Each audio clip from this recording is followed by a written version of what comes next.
Whenever Ed goes into that rounded spine position and then pulls up really hard, he's moving his back into a flex position.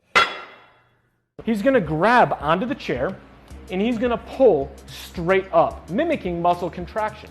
Now in this position, we're going to say, do you have pain? Does it increase pain? Or does it just stay the exact same?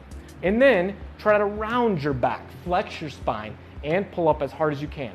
Now what we're looking for is how does that change his symptoms?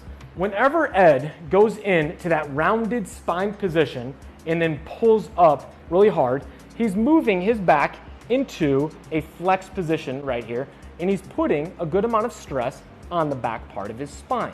Now, what does that look like? Let's say that he had back pain with that.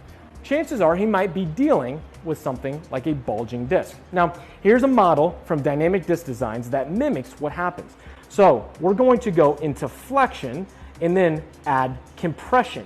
And you can see what happens as it pushes a bulge out of the back part of the spine, out of the disc, and pushes on some of the nerves that are back there. So it is the combination of flexion movement and compression that leads to more herniation and bulge of that disc.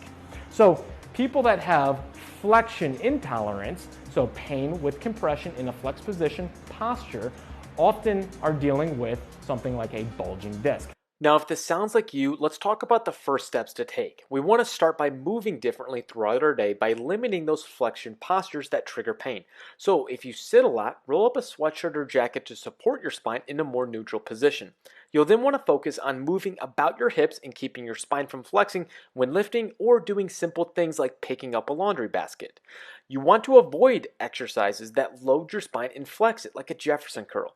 This is one of the worst things you can do for someone who is flexion intolerant, as it pushes someone into their exact trigger for symptoms.